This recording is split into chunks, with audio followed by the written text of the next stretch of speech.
Chapter 18.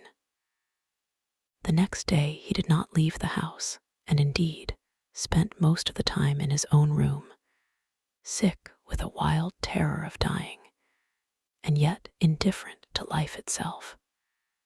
The consciousness of being hunted, snared, tracked down, had begun to dominate him. If the tapestry did but tremble in the wind, he shook. The dead leaves that were blown against the leaded panes seemed to him like his own wasted resolutions and wild regrets. When he closed his eyes, he saw again the sailor's face peering through the mist-stained glass, and horror seemed once more to lay its hand upon his heart. But perhaps it had been only his fancy that had called vengeance out of the night and set the hideous shapes of punishment before him. Actual life was chaos, but there was something terribly logical in the imagination. It was the imagination that set remorse to dog the feet of sin. It was the imagination that made each crime bear its misshapen brood. In the common world of fact, the wicked were not punished, nor the good rewarded. Success was given to the strong, failure thrust upon the weak. That was all. Besides, had any stranger been prowling round the house, he would have been seen by the servants or the keepers. Had any footmarks been found on the flower beds, the gardeners would have reported it. Yes, it had been merely fancy. Sybil Vane's brother had not come back to kill him. He had sailed away in his ship to founder in some winter sea. From him, at any rate, he was safe. Why, the man did not know who he was, could not know who he was. The mask of youth had saved him. And yet, if it had been merely an illusion, how terrible it was to think that conscience could raise such fearful phantoms and give them visible form and make them move before one. What sort of life would his be if, day and night, shadows of his crime were to peer at him from silent corners, to mock him from secret places, to whisper in his ear as he sat at the feast, to wake him with icy fingers as he lay asleep? As the thought crept through his brain, he grew pale with terror, and the air seemed to him to have become suddenly colder. Oh, in what a wild hour of madness he had killed his friend! How ghastly the mere memory of the scene! He saw it all again. Each hideous detail came back to him with added horror. Out of the black cave of time, terrible and swathed in scarlet, rose the image of his sin. When Lord Henry came in at 6 o'clock, he found him crying as one whose heart will break. It was not till the third day that he ventured to go out. There was something in the clear, pine-scented air of that winter morning that seemed to bring him back his joyousness and his ardor for life. But it was not merely the physical conditions of environment that had caused the change. His own nature had revolted against the excess of anguish that had sought to maim and mar the perfection of its calm. With subtle and finely wrought temperaments, it is always so. Their strong passions must either bruise or bend. They either slay the man or themselves die. Shallow sorrows and shallow loves live on. The loves and sorrows that are great are destroyed by their own plenitude. Besides, he had convinced himself that he had been the victim of a terror-stricken imagination, and looked back now on his fears with something of pity and not a little of contempt. After breakfast, he walked with the Duchess for an hour in the garden, and then drove across the park to join the shooting party. The crisp frost lay like salt upon the grass. The sky was an inverted cup of blue metal. A thin film of ice bordered the flat, reed-grown lake. At the corner of the pine wood, he caught sight of Sir Geoffrey Clouston, the Duchess's brother, jerking 2 spent cartridges out of his gun. He jumped from the cart, and having told the groom to take the mare home, made his way towards his guest through the withered bracken and rough undergrowth. "Have you had good sport, Geoffrey?" he asked. "Not very good, Dorian. I think most of the birds have gone to the open. I dare say it will be better after lunch, when we get to new ground." Dorian strolled along by his side. The keen aromatic air, the brown and red lights that glimmered in the wood, the hoarse cries of the beaters ringing out from time to time, and the sharp snaps of the guns that followed, fascinated him and filled him with a sense of delightful freedom. He was dominated by the carelessness of happiness, by the high indifference of joy. Suddenly, from a lumpy tussock of old grass some 20 yards in front of them, with black-tipped ears erect and long hinder limbs throwing it forward, started a hare. It bolted for a thicket of alders.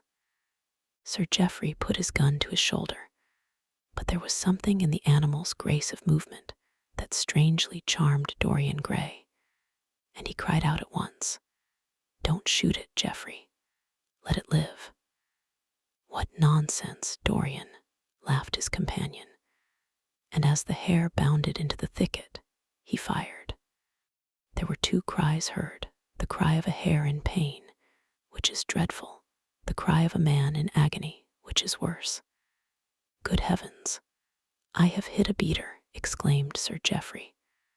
What an ass the man was to get in front of the guns. "Stop shooting there," he called out at the top of his voice. "A man is hurt." The head keeper came running up with a stick in his hand. "Where, sir?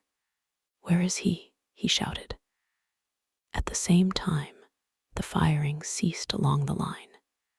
"Here," answered Sir Geoffrey angrily, hurrying towards the thicket. "Why on earth don't you keep your men back? Spoiled my shooting for the day." Dorian watched them as they plunged into the alder clump, brushing the lithe, swinging branches aside. In a few moments they emerged, dragging a body after them into the sunlight. He turned away in horror. It seemed to him that misfortune followed wherever he went. He heard Sir Geoffrey ask if the man was really dead, and the affirmative answer of the keeper. The wood seemed to him to have become suddenly alive with faces. There was the trampling of myriad feet and the low buzz of voices. A great copper-breasted pheasant came beating through the boughs overhead. After a few moments that were to him, in his perturbed state, like endless hours of pain, he felt a hand laid on his shoulder. He started and looked round. "Dorian," said Lord Henry, "I had better tell them that the shooting is stopped for today. It would not look well to go on." "I wish it were stopped forever, Harry," he answered bitterly. "The whole thing is hideous and cruel. Is the man—" He could not finish the sentence. "I am afraid so," rejoined Lord Henry. "He got the whole charge of shot in his chest. He must have died almost instantaneously. Come, let us go home." They walked side by side in the direction of the avenue for nearly 50 yards without speaking. Then Dorian looked at Lord Henry and said with a heavy sigh, "It is a bad omen, Harry, a very bad omen." "What is?" asked Lord Henry. "Oh, this accident, I suppose. My dear fellow, it can't be helped. It was the man's own fault. Why did he get in front of the guns? Besides, it is nothing to us. It is rather awkward for Geoffrey, of course. It does not do to pepper beaters. It makes people think that one is a wild shot. And Geoffrey is not. He shoots very straight. But there is no use talking about the matter. Dorian shook his head. It is a bad omen, Harry. I feel as if something horrible were going to happen to some of us. To myself, perhaps, he added, passing his hand over his eyes with a gesture of pain. The elder man laughed. The only horrible thing in the world is ennui, Dorian. That is the one sin for which there is no forgiveness. But we are not likely to suffer from it unless these fellows keep chattering about this thing at dinner. I must tell them that the subject is to be tabooed. As for omens, there is no such thing as an omen. Destiny does not send us heralds. She is too wise or too cruel for that. Besides, what on earth could happen to you, Dorian? You have everything in the world that a man can want. There is no one who would not be delighted to change places with you. There is no one with whom I would not change places, Harry. Don't laugh like that. I am telling you the truth. The wretched peasant who has just died is better off than I am. I have no terror of death. It is the coming of death that terrifies me. Its monstrous wings seem to wheel in the leaden air around me. Good heavens! Don't you see a man moving behind the trees there, watching me, waiting for me? Lord Henry looked in the direction in which the trembling, gloved hand was pointing. Yes, he said, smiling. I see the gardener waiting for you. I suppose he wants to ask you what flowers you wish to have on the table tonight. How absurdly nervous you are, my dear fellow. You must come and see my doctor when we get back to town. Dorian heaved a sigh of relief as he saw the gardener approaching. The man touched his hat, glanced for a moment at Lord Henry in a hesitating manner, and then produced a letter, which he handed to his master. Her Grace told me to wait for an answer, he murmured. Dorian put the letter into his pocket. Tell her Grace that I am coming in, he said coldly. The man turned round and went rapidly in the direction of the house. How fond women are of doing dangerous things, laughed Lord Henry. It is one of the qualities in them that I admire most. A woman will flirt with anybody in the world as long as other people are looking on. How fond you are of saying dangerous things, Harry. In the present instance, you are quite astray. I like the Duchess very much, but I don't love her. And the Duchess loves you very much, but she likes you less, so you are excellently matched. You are talking scandal, Harry, and there's never any basis for scandal. The basis of every scandal is an immoral certainty, said Lord Henry, lighting a cigarette. You would sacrifice anybody, Harry, for the sake of an epigram. The world goes to the altar of its own accord, was the answer. I wish I could love, cried Dorian Gray, with a deep note of pathos in his voice. But I seem to have lost the passion and forgotten the desire. I am too much concentrated on myself. My own personality has become a burden to me. I want to escape, to go away, to forget. It was silly of me to come down here at all. I think I shall send a wire to Harvey to have the yacht got ready. On a yacht one is safe. Safe from what, Dorian? You are in some trouble. Why not tell me what it is? You know I would help you. I can't tell you, Harry, he answered sadly. And I dare say it is only a fancy of mine. This unfortunate accident has upset me. I have a horrible presentiment that something of the kind may happen to me. What nonsense. I hope it is, but I can't help feeling it. Ah, Here is the Duchess, looking like Artemis in a tailor-made gown. You see, we have come back, Duchess. I have heard all about it, Mr. Gray, she answered. Poor Geoffrey is terribly upset, and it seems that you asked him not to shoot the hare. How curious. Yes, it was very curious. I don't know what made me say it. Some whim, I suppose.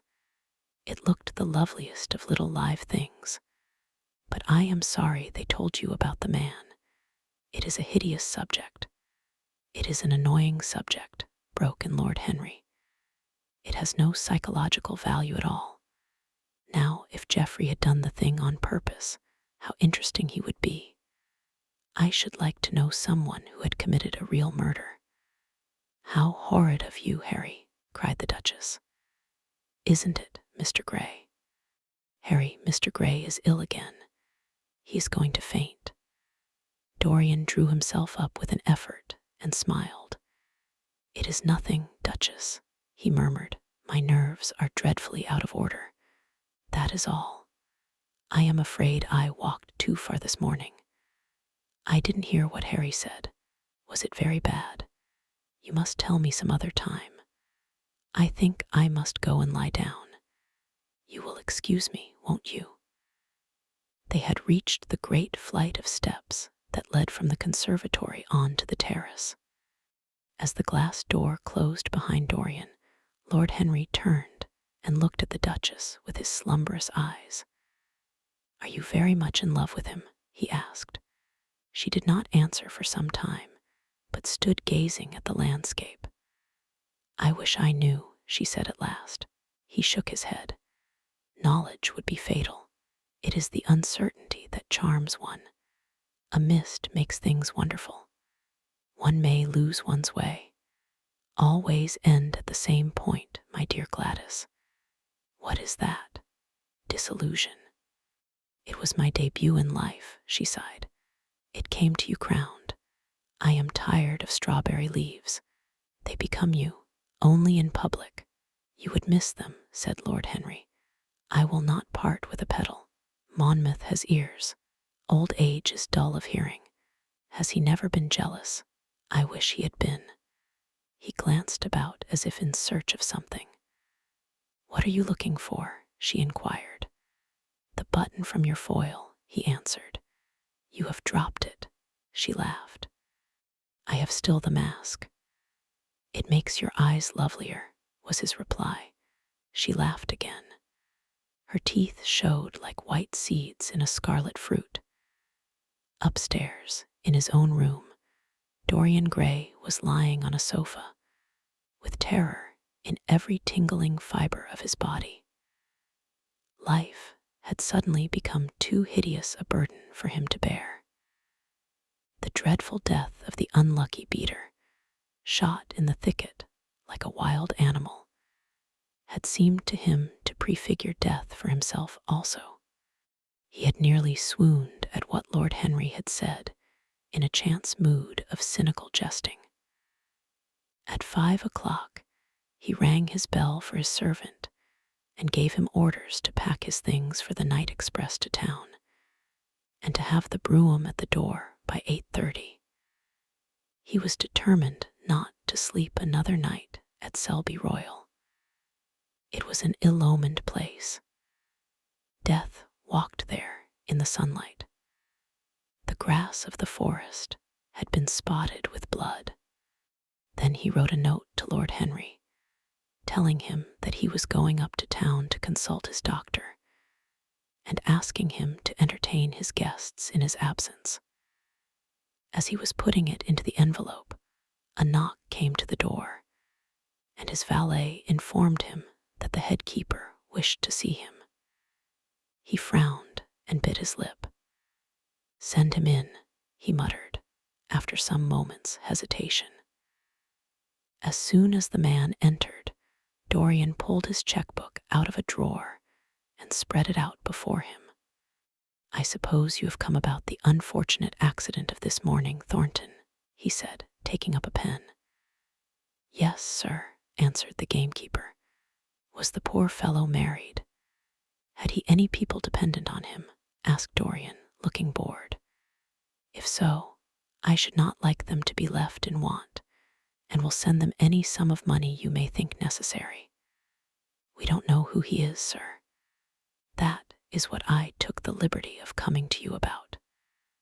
Don't know who he is, said Dorian listlessly. What do you mean? Wasn't he one of your men? No, sir, never saw him before. Seems like a sailor, sir. The pen dropped from Dorian Gray's hand, and he felt as if his heart had suddenly stopped beating. A sailor, he cried out. Did you say a sailor? Yes, sir. He looks as if he had been a sort of sailor, tattooed on both arms, and that kind of thing. Was there anything found on him? Said Dorian, leaning forward and looking at the man with startled eyes. Anything that would tell his name? Some money, sir, not much, and a 6-shooter. There was no name of any kind. A decent-looking man, sir, but rough-like. A sort of sailor, we think. Dorian started to his feet. A terrible hope fluttered past him. He clutched at it madly. Where is the body? He exclaimed.